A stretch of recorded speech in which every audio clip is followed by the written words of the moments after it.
네, 안녕하세요. 기초킹 실습 5강 시작하겠습니다. 네, 이번 주차에 저희가 커버해야 되는 부분은 이제 리버스 엔지니어링 로드맵의 마지막 부분인 이 베이직 엑서사이즈의 연습 문제 4개를 이제 푸는 겁니다. 네, 그 중에서 패치라는 문제가 있는데, 여러분이 패치라는 문제가 사전 지식 없이 접근했을 때는 조금 어렵습니다. 그렇기 때문에 오늘은 이 패치라는 문제를 어떻게 접근해서 풀 수 있는지에 대해서 한번 살펴보도록 하겠습니다. 여러분, 이 패치 문제에 들어가면 플래그를 그리는 루틴을 분석하고 가려진 플래그를 보이게 해주세요라는 설명이 되어 있고, 그래픽 함수 GDI 플러스와 같은 어떤 마이크로소프트 문서가 이렇게 링크가 되어 있습니다. 이 링크된 문서를 여러분이 간단히 읽어보시면 GDI 플러스는 600여 종의 함수로 이루어진 API다, 그래픽 API다라는 것을 알 수가 있습니다. 또한 GUI 프로그램을 작성하기 위해서 쓰이는 윈도우에서 사용하는 어떤 API다라는 것을 알 수가 있고요. 이 프로그램을 실제로 실행을 하게 되면 이런 식으로 플래그를 그리고 있는데 그 위에 먹칠이 되어 있는 것을 알 수가 있습니다. 그래서 이 플래그를 확인하기 위해서는 이 먹칠된 부분을 어떻게든 무력화를 해서 플래그를 확인할 수 있어야겠다라는 추측을 여러분이 할 수 있습니다. 네, 이 프로그램을 정적 분석을 먼저 해보겠습니다. 아이다로 이 프로그램을 열어서 디컴파일을 하게 되면 winmain이라는 함수가 이렇게 진입점 함수로 보이게 됩니다. 근데 평소에 여러분이 보던 메인 함수와는 다르게 이 바이너리 같은 경우에는 winmain 함수가 이렇게 진입점으로 나와 있는데, winmain 함수가 익숙하지 않은 분들이 아마도 대부분일 겁니다. 그래서 이런 식으로 우리가 어떤 자주 사용하지 않는 또는 이제 내가 익숙하지 않는 그런 API나 어떤 프로그램의 부분을 리버싱을 위해서 이해하려고 할 때는 최근에는 여러분이 구글링을 할 수도 있지만 이런 빙 AI나 챗GPT 같은 대형 언어 모델의 도움을 받는 것이 시간을 상당히 단축할 수 있습니다. 네, 그래서 제가 한번 이 윈메인 함수가 무엇인지 질의를 해보았는데요. 이 윈메인 함수는 GUI 윈도우 프로그램에서 사용자가 어떤 작성하는 엔트리 포인트 함수의 역할을 한다라고 이렇게 답변이 되어 있습니다. 네, 그리고 이 윈메인 함수는 애플리케이션을 초기화하고 메인 윈도우, 메인 창을 표시하고 그다음에 메시지 리트리버 디스패치 루프에 진입해야 한다라고 이렇게 윈메인 함수의 역할이 나와 있습니다. 이 답변은 이 마이크로소프트 윈메인 함수에 대한 어떤 문서에서 유래한 것으로 우리가 확인이 되고요. 그래서 제가 이 윈메인 함수가 어떻게 생겼는지를 이해를 하기 위해서 실제로 이 윈메인 함수의 역할인 애플리케이션을 초기화하고 어떤 메인 창을 표시하는 윈메인 함수의 예제를 보여달라라고 질의를 해보았습니다. 네, 그 결과 이 윈메인 함수가 이제 예제가 지금 보이고 있는데 lpfn 윈도 프로 이 나무 h 인스턴스 lp 사이즈 클래스 네임 이런 어떤 구조체 멤버 변수를 초기화하고 있는 부분이 눈에 띕니다. 그런데 저희의 윈메인 함수에서도 이렇게 어떤 구조체 멤버 변수를 초기화하고 있는 부분이 눈에 띄고 있습니다. 그리고 이 코드 같은 경우에는 이 윈도우 프로시저라는 별개의 함수가 있고, 이 윈도우 프로시저가 lp 펑션 윈도우 프로이라는 멤버 변수로 대입이 되고 있습니다. 그리고 이 구조체인 wc는 윈도우 클래스라는 어떤 구조체 타입인 것으로 지금 확인이 되고 있고요. 네, 그래서 제가 이 윈도우 프로시저 함수는 어떤 역할을 하는지 다시 한번 질의를 해보았습니다. 결과 윈도우 프로시저는 어떤 창에 전송되는 메시지를 처리하는 함수이다, 콜백 함수이다 라고 나와 있습니다. 그리고 모든 창은 그 창에 대응되는 윈도우 프로시저 함수를 보유하고 있다라고 나와 있습니다. 네, 그렇기 때문에 이 부분은 우리가 주된 어떤 창, 메인 창을 만들고 그 창에서 발생하는 모든 이벤트를 처리할 함수인 윈도우 프로시저 함수를 등록하는 과정이다라고 이해를 할 수가 있고, 그러면 우리의 패치 프로그램에서도 이 부분이 이 패치 프로그램의 창인 이 창을 이제 초기화하고 그다음에 여기서 이제 발생하는 이벤트를 처리하는 함수를 이렇게 lpfn 윈도우 프로이라는 구조체의 멤버 변수로 대입하고 있다. 그리고 그 함수는 실제로 서브 1400032F0에 해당한다 라는 점을 우리가 알 수 있겠습니다. 네, 그래서 저는 이 함수를 윈도우 프로시저라고 명칭을 다시 붙이도록 하겠습니다. 네, 그 다음에 이 윈도우 프로시저 함수를 보게 되면 우리가 두 번째 인자로 주어지는 이 a2의 값에 따라서 이 스위치문 안에서 이 a2의 값이 2거나 XF거나 X202거나에 따라 동작하는 그 양상이 달라지는 것을 알 수 있습니다. 그런데 우리가 저 값이 무엇인지를 어 확인하기 위해서, 즉 이 E나 XF나 X202 같은 것이 어떤 의미를 가지고 있을 텐데 그것을 우리가 알기는 어렵습니다. 그런데 우리의 이 빙 AI가 생성해 준 예제를 보면 똑같이 윈도우 프로시저가 있고 그 두 번째 매개 변수의 이름은 뭐 MSG라고 붙어 있습니다. 그리고 이 케이스문 안에 뭐 WM 클로즈 이런 식으로 이제 뭐 심볼화가 되어서, 즉 이 이름이 붙어 있는 값으로 이렇게 나와 있기 때문에 이 E나 헥스 F나 헥스 202 같은 이런 부분이 케이스 문에 해당하는 이 부분이 각자 어떤 의미가 있겠구나라는 것을 알 수가 있고, 그래서 제가 이 윈도우 프로시저에 주어지는 이 MSG의 값들에 대해서 조사를 해본 결과 이런 페이지를 우리가 구글 링으로 확인할 수 있습니다.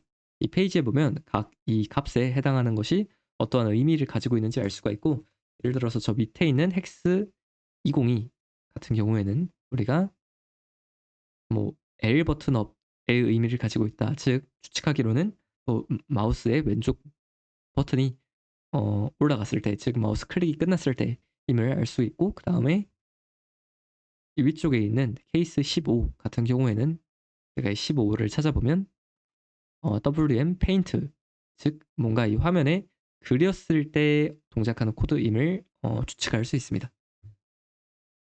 그런데 이 나머지 케이스문을 보면 이 동작하는 코드가 대단히 짧고 간소하기 때문에 실질적으로 이 프로그램의 어떤 주된 로직에 해당하는 것은 이 WM 페인트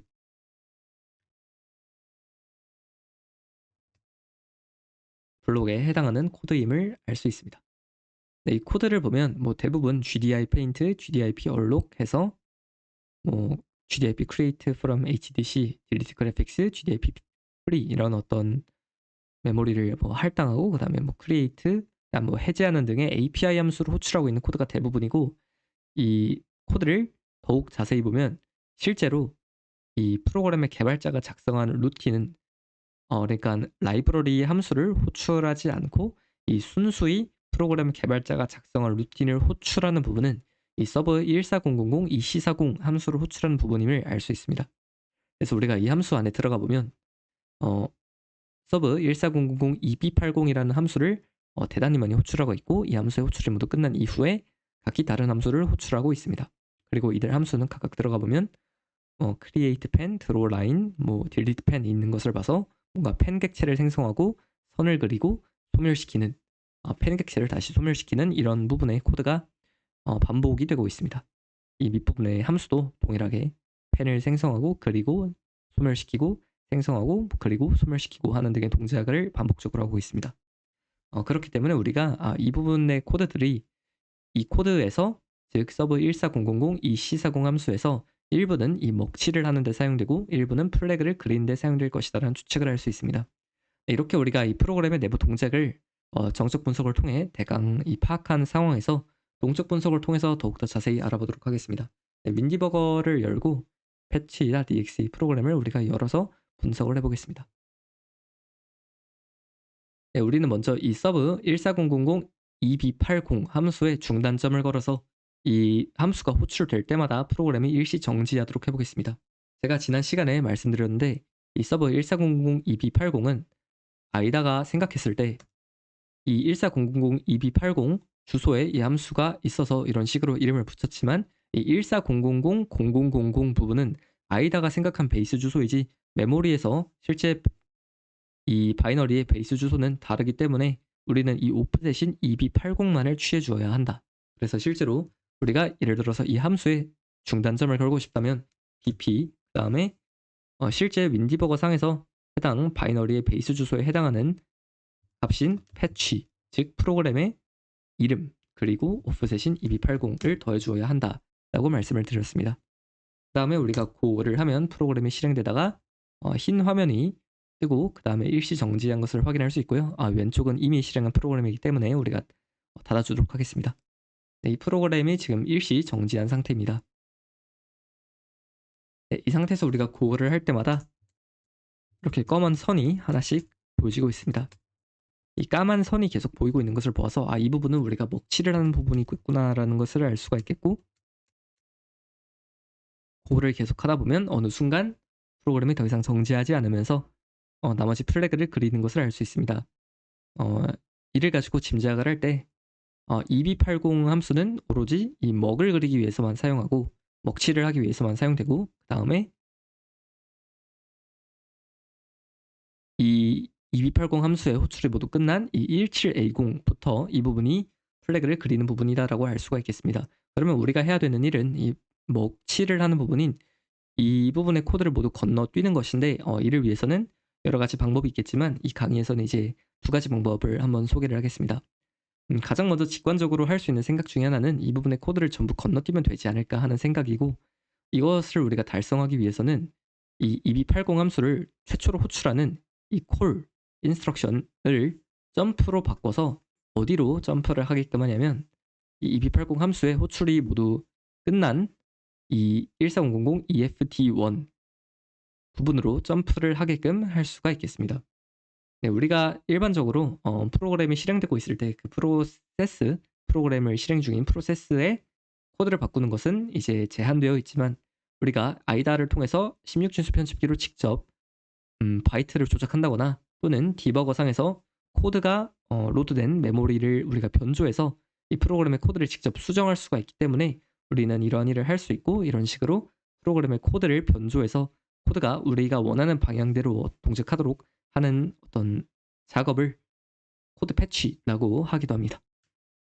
네, 그래서 저는 이 최초로 EB80 함수를 호출하는 이 콜을 점프로 한번 바꿔보겠습니다.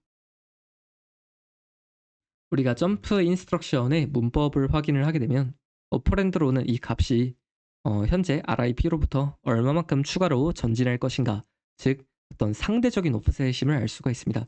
그렇기 때문에 우리의 점프 출발점인 이 EC6C에서 점프의 목적지인 마지막 EB80 호출이 끝난 EFT1 간에 우리가 오프셋을 계산할 필요가 있겠습니다.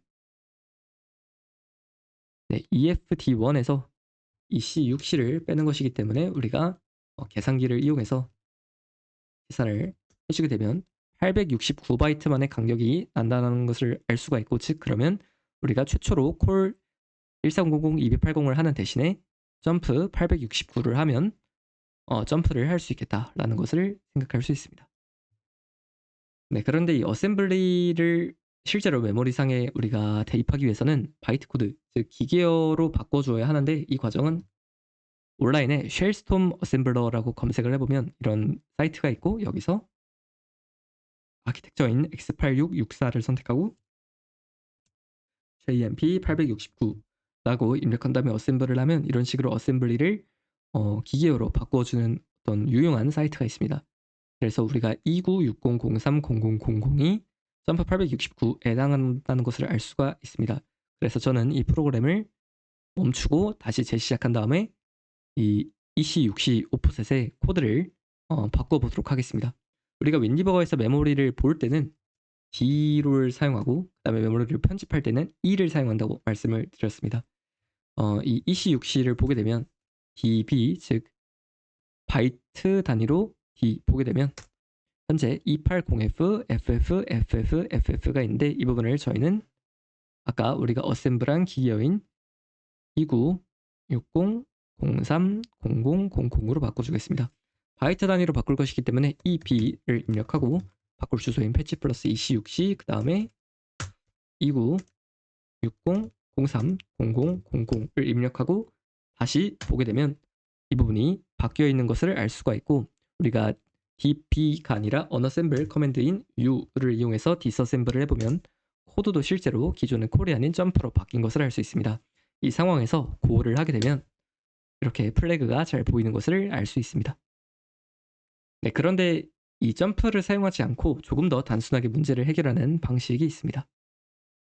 우리가 이 서버 14000EB80 함수를 전부 건너뛰고 실제 플래그를 그리는 루틴인 이 부분으로 점프하는 것이 우리의 목적이었는데, 만약에 우리가 서버 14000EB80 함수가 제 기능, 즉 먹칠을 하지 못하게끔 만들어도 우리는 동일한 효과를 달성할 수 있습니다. 그 말인 즉슨 이 서버 14000EB80 함수에 만약에 진입을 하였다 하여도 이 함수 안에서 아무런 일도 하지 않는다면 먹칠이 되지 않아서 플래그가 그대로 보일 것입니다. 이를 위한 가장 단순한 방법은 이 EB80 함수에 진입했을 때 첫 번째 인스트럭션을 우리가 이 move가 아니라 return으로 바꾸어서 아무 일도 하지 않고 return하도록 하는 것입니다. 지금 주석이 조금 이상한 곳에 박힌 것 같은데 이 move를 return으로 바꿔주면 함수에 진입했을 때 아무 일도 일어나지 않고 바로 return을 하게 되겠습니다. return을 우리가 어셈블을 하면 C3입니다. 그래서 이번에는 프로그램을 다시 시작하고 아까는 이 C6C를 바꿨는데 이번에는 EB80 위치를 C3으로 바꿔보겠습니다. 그 다음에 다시 EB80 함수를 디서셈블을 하면 함수의 시작 부분이 return으로 바뀌고 이제 나머지는 1바이트가 잘린 기존의 바이트 코드가 있는 것을 알 수가 있습니다. 즉 우리가 이 함수에 진입해도 아무 일도 일어나지 않고 바로 반환만 할 뿐인 제 기능을 하지 못하는 함수가 된 것입니다. 그렇기 때문에 이렇게 이 1바이트만 수정을 하여도 이 상태에서 continue를 하면 플래그가 그대로 보이는 것을 알 수 있습니다. 네, 이렇게 오늘은 우리가 윈도우의 GDI 플러스라는 API를 사용하는 GUI 프로그램을 정적 분석, 동적 분석 해보았습니다. 우리가 생소한 좀 낯선 그런 함수나 API를 분석을 하다 발견했을 때 이런 식으로 어떤 대형 언어 모델의 도움을 받아서 분석 시간을 좀 짧게 또 이해를 빠르게 할 수 있다는 것을 확인했고요.